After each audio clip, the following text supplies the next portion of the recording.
बेटा मेरा ताल्लुक़ तो मालेगांव नासिक से रहा, पैदाइश मेरी वहीं की है, वहीं पर मेरा एजुकेशन हुआ और उसके बाद फिर जब शादी होके मैं मुंबई आई तो मुंबई में घर गृहस्थी में ऐसी उलझी कि सारा कुछ रह गया। लेकिन चूँकि शौक़ था मेरे दिल में पढ़ने लिखने का, तो मैं धीरे धीरे से सेल्फ स्टडी करके मैंने पोस्ट ग्रेजुएशन किया, बीएड किया, फिर पीएचडी भी किया, मुंबई यूनिवर्सिटी से पीएचडी भी किया। और ये शेरी सफ़र तो ये समझिए ना कि बुरहानपुर गई, वहाँ पर अचानक से ऐसे खड़े कर दिया कि नहीं आप आयशा नाज साहबा हैं और आपको देख के लगता नहीं कि आप शायरी नहीं करती हैं, लिखती नहीं हैं। तो उन्होंने जब अनाउंस कर दिया और ज़िद किया तो मेरे पास हमद लिखी हुई थी, एक दो गज़ल थी, वो मैंने सुनाई। उस मजमे ने बहुत पजीराई की, बहुत हौसला अफजाई की, वहाँ से शौक़ बना, समझो इब्तिदा थी वो। सबसे पहले मैंने वहाँ पर कोई मुशायरा पढ़ा और इतना बड़ा मुशायरा, मुझे बहुत हैरानी हुई कि लोग सुनते हैं, सच में मेरा लिखा हुआ सुनते हैं और अच्छे से। तो फिर हिम्मत मिली और मैंने लिखना शुरू, जो लिखा फिर सुनाती रही, फिर उर्दू मरकज़ में सुनाया, फिर कहीं पर किसी ने बुलाया तो वहाँ पर चली गई, कोई स्कूल का कॉलेज का ऑडिटोरियम है वहाँ पर बुलाया, सुनाई। तो ऐसे होते होते हौसला मिलता गया और अशार तो ये समझिए ना कि बहुत कम उम्र से ही मेरे जहन में आते रहे और मैं उसको नोट करती रही। मेरी सबसे बड़ी कमज़ोरी कहना चाहिए या ख़ामी कह लो कि मैं खींचतान की शायरी नहीं कर सकती। मुझे जब आमद होती है, जब हालात होते हैं, सिचुएशन होती है, तब मैं शायरी करती हूँ, अशार आते हैं मैं लिखती हूँ, या किसी सानहे से बहुत ज़्यादा। जैसे अभी मैंने सुना है कि काश हर शख्स को पहुँचे मेरा पैगाम समन, वो निर्भया जब केस हुआ था दिल्ली का, सानहा जो हुआ था, और उसका जो पढ़ा मैंने कि इस तरह से दरिंदगी की उन लोगों ने, वो बच्ची के साथ इतनी ज़्यादा ज़्यादती करके और क्या क्या कर दिया उसका, बस से फेंक दिया उसको और कैसे सरवाइव किया। फिर उसके बाद में इतनी तकलीफ़ के बाद फिर वो मर गई, उसका इंतकाल हो गया। तो वो सदमा जो था ना मुझसे सहा नहीं गया और मैं इतना गुस्सा था मेरे जहन में कि मैं कई दिन तक सोई नहीं, खाना नहीं खाती थी। जब वो कागज़ पर उतरी वो नज़्म, मेरा अपना गुस्सा उतरा, उसके बाद मैंने ये समझिए कि मुझे नींद आई। तो ऐसे हालात जब होते हैं, कोई कहीं ब्लास्ट हो गया है, बहुत सारे लोग यानी मासूम लोग मर गए हैं, ये हो गया वो हो गया, अरे हिंदुस्तान में भाई भाई लड़, ऐसे कोई जो मुद्दे होते हैं ना, तो तब शायरी हो जाती है, ये समझिए।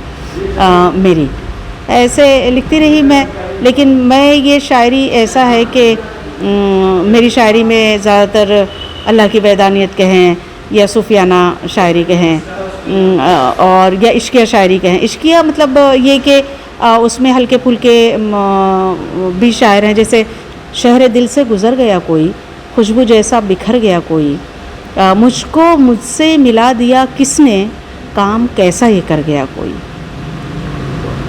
मैं कोई आईना नहीं हूँ मगर मुझसे मिलकर संवर गया कोई, फिर किवाड़ों ने की है सरगोशी, फिर गली में ठहर गया कोई। इस तरह की मतलब शायरी ये बहुत शुरू की है। तो शायरी होती है सहल मुमतना में भी, बहुत आसान, छोटी बहरों में भी शायरी कर लेती हूँ मैं। बस वो जज्बात होने चाहिए, जो भी मेरे ख़यालात होते हैं उसको पिरोने के लिए कौन सी बहर और कौन सा क्या सही है। मैं ज़्यादातर बहरों का भी इंतखाब नहीं करती हूँ, उन अल्फाज़ को कहाँ पर कौन से बहर में समोया जा सकता है वो कह लेती हूँ मैं, उसके बाद ठीक करते रहते हैं। तो इस तरह से धीरे धीरे शायरी करती रही, आगे बढ़ती रही और आज देखिए आपके दरमियान हूँ। मैं पहली मरतबा आई और मुझे बहुत अच्छा लगा आप लोगों से मिलके। हाँ, मैं पहली बार आई हैदराबाद। वही मैं कह रही हूँ कि धीरे धीरे कहते कहते बहुत जगह, मतलब लखनऊ भी गई मैं। मुझे सेमिनार्स वगैरह में भी बुलाया जाता है, वो भी थोड़े मोटे छोटे।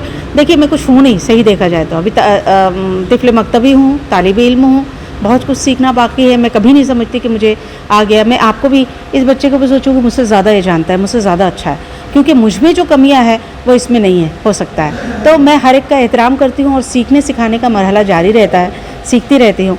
जहाँ से भी बुलाना आता है। लखनऊ गई थी मैं, झांसी गई थी। झांसी में मुझे मेरी पहली किताब जो शेरी मजमुआ था ना, नुकरे कंगन बोल उठे, उसमें झांसी में मुझे परवीन शाकिर अवार्ड दिया गया। ये बैतबाजी की किताबें हैं।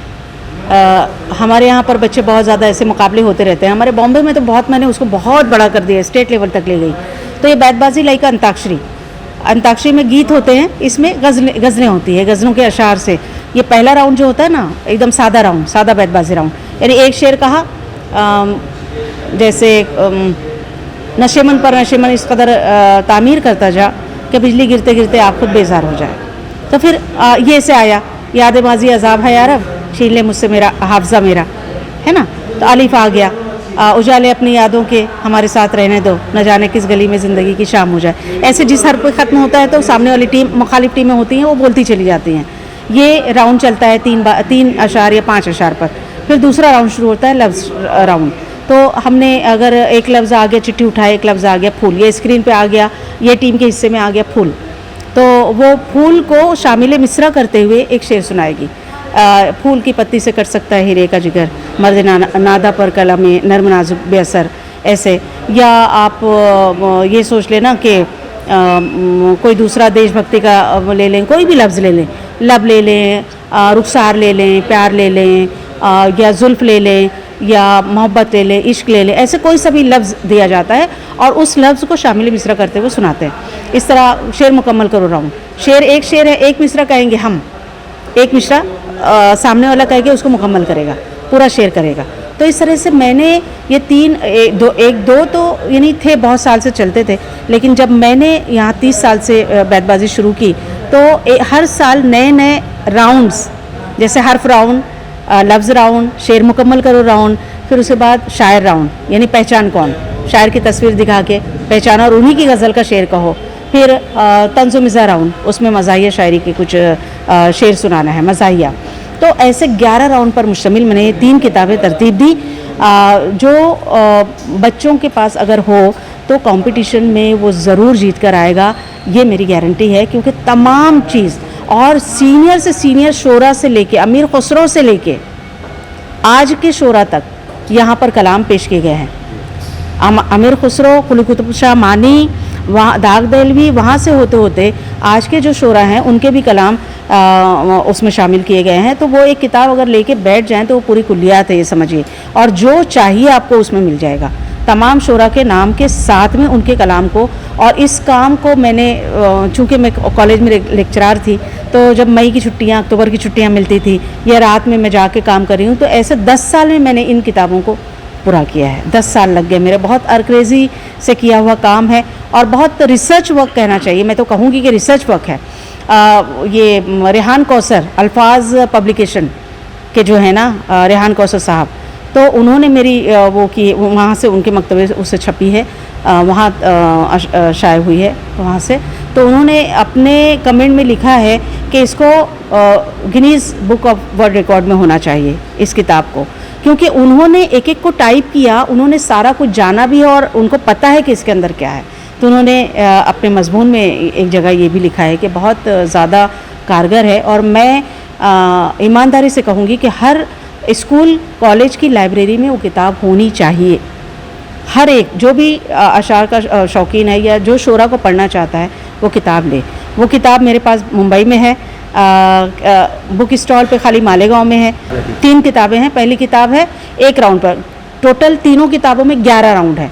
तो पहली किताब 1 राउंड पर अलिफ से ये तक ज़ख़ीम है, 300-350 सफ़ात। दूसरी है उसमें 3 राउंड हैं और वो बैतबाजी पर ही है। हर्फ आईना है पहली किताब, दूसरी है लफ्ज़ से शेर तक, और तीसरी है मताए बैतबाजी जिसमें 7 राउंड है। तो टोटल 11 राउंड इस तरह होते हैं। बहुत ज़्यादा मुफीद है, इसलिए नहीं कि मैंने किया है, इसलिए कि उसमें क्या है मैं जानती हूँ। जो हाज़रीन होते हैं, जो सामे हजरात होते हैं, उनके हक़ में जाता है कि वाकई अगर वो ना हो तो हम कुछ भी नहीं हैं, सुनने वाले ही नहीं हो तो हम क्या सुनाएं। सुनने वाले इतने बाज़ौक़, इतने अदब नवाज और इतने अच्छे लगे मुझे कि जिस तरह से उन्होंने सुना, लफ्ज़ को समझा, महसूस हुए, और सिर्फ महसूस खामोश नहीं बैठे, उन्होंने हमें दाद भी दी, हौसला अफजाई भी की। उससे हमारे कलम को तक़वियत मिलती है और ख़ुशी मिलती है। और आप जैसे न्यूज़ चैनल से जो हमारा इंटरव्यू लेते हैं, हमसे सवालात करते हैं और हमारी बात को आगे पहुंचाते हैं, आप लोगों का तो सबसे बड़ा किरदार है कि हम क्या हैं ये लोगों को बताना, और हम क्या हैं हमको भी शायद तभी मालूम पड़ता है, वरना घर की मुर्गी दाल बराबर हम क्या जाने हम क्या हैं कुछ भी नहीं है। तो आप जब जितने लोग सुनेंगे, देखेंगे और पजीराई करेंगे, हौसला अफजाई करेंगे, तो उससे ही हम आगे बढ़ते हैं। हम असल में कुछ नहीं है, एक सादा से इंसान है। आप लोगों की वजह से हमें ये समझिए कि मंजिलें तय करने का मौका मिलता है। तो उसके लिए एक दो शेर सुनाती हूँ कि कदम कदम से मिलाओ तो कोई बात बने, कदम कदम से मिलाओ तो कोई बात बने, वफ़ा के दीप जलाओ तो कोई बात बने। ये बुज़दिली है जो छुप छुप के वार करते हो, हमारे सामने आओ तो कोई बात बने। और ये नफ़रतें कभी नफ़रत से मिट नहीं सकती, दिलों में प्यार जगाओ तो कोई बात बने।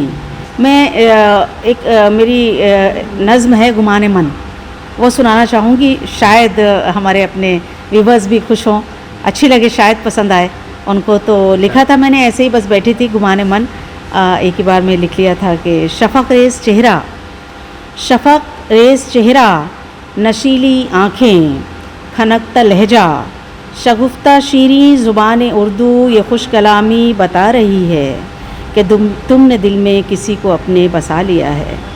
कि शफ़क़ रेज़ चेहरा, नशीली आँखें, खनकता लहजा, शगुफ्ता शीरीं ज़ुबान उर्दू, ये खुश कलामी बता रही है कि तुमने दिल में किसी को अपने बसा लिया है। किसी की चाहत में मर मिटे हो, किसी की उल्फत में सब लुटाकर किसी की हस्ती को पा लिया है। और तुम्हारे आरिज़ की सुर्खियाँ ये बता रही हैं, जता रही हैं, कहानी पानी पे लिख रही हैं, किसी ने तुमको चुरा लिया है। कि किसी ने तुमको चुरा लिया है, किसी की उल्फत में सब लुटाकर किसी की हस्ती को पा लिया है। तुम्हारे आरिज़ की सुर्खियाँ ये जता रही हैं, कहानी पानी पे लिख रही हैं, किसी ने तुमको चुरा लिया है। तुम ही को तुमसे ये जानते हो, वफ़ा से अपना बना लिया है, ये मानते हो। तुम्हारी चाहत के रंग लेकर वो तस्वीर में ऐसे भर रहा है, दिखाई देते हो हर तरफ ही, कि दिखाई देते हो हर तरफ ही, जहाँ भी देखो शबी तुम्हारी, कि इसमें तुम ही बसे हुए हो। तुम्हारी बातें, तुम्हारा लहजा, गुलाब सा मुस्कुराता चेहरा बता रहा है किसी के तुम हो, कोई तुम्हारा है तुम किसी के। तुम्हारी चाहत वफ़ा मोहब्बत उसी की खातिर, उसी की पाबंद, वफ़ा तुम्हारी चाहत उसी की खातिर, उसी की खातिर, उसी की पाबंद। नहीं, वाकई आप लोगों ने बहुत बड़ा काम किया, नहीं करते रहते हो, बल्कि किया नहीं, जारी है ये काम तो आपका। जहाँ पर भी कोई अदबी महफिल हो, आपको ख़बर मिले और आप पहुँच जाते हो। सर्दी गर्मी हो, बारिश हो, कुछ हो, कवर करना है। और उसमें मकसद ये है कि अच्छी बातों को, अदबी बातों को, उर्दू के अच्छे प्रोग्रामों को कवर करना और फिर उसको व्यूअर्स तक पहुंचाना, हम घर बैठ के उसको देखें, उससे सीखें, उससे महसूस हों, ये एक बड़ा कारनामा है, एक बड़ा काम है। अगर आप ये नहीं करो तो जितने लोग उस महफिल में हो उतने ही लोग उससे मुस्तफ़ीद होंगे, दूसरे तो सब रह जाएंगे। लेकिन आप लोगों के इस कारनामे की वजह से, इस अर्करेज़ी की वजह से, इस मेहनत शाक्का की वजह से जो है वो सारे शोरा का कलाम, सारे उलमा का कलाम या बड़े बड़े राइटर्स का कलाम जो है वो आम व्यूअर्स तक पहुंचता है। और सिर्फ पहुंचता नहीं है, वो उनको बहुत कुछ दे जाता है, बहुत कुछ सिखा जाता है। तो ये एक बहुत बड़ा काम है। मैं आप जैसे तमाम लोगों को सलाम पेश करती हूँ। HR TV के तमाम ज़िम्मेदारान, मुंतज़मीन, जितने भी लोग इससे जुड़े हुए हैं, मैं तब सबको दिल की गहराइयों से सलाम पेश करती हूँ, मुबारकबाद देती हूँ और दुआ देती हूँ कि आप जो है हमेशा कामयाब रहें, सुरखरुई आपके कदम चूमे और रोज़ बरोज़ तरक्की करते रहें, आगे बढ़ते रहें और हम जैसे व्यूअर्स को फ़ायदा पहुंचाते रहें। बहुत शुक्रिया, बहुत शुक्रिया जी। मैं डॉक्टर आयशा समन, मैं तो थी आयशा शेख, फिर PhD की तो डॉक्टर बन गई और शायरी करने लगी तो समन बन गई। मेरा तखल्लुस समन है और मैं बॉम्बे के एक कॉमर्स कॉलेज में लेक्चरार रही, NCPL के भी लेक्चर लेती हूँ और बच्चों के बीच रहती हूँ, खुश रहती हूँ, महसूस होती हूँ, सिखाती हूँ, सीखती हूँ और इन्जॉय करती हूँ। अल्हम्दुलिल्लाह।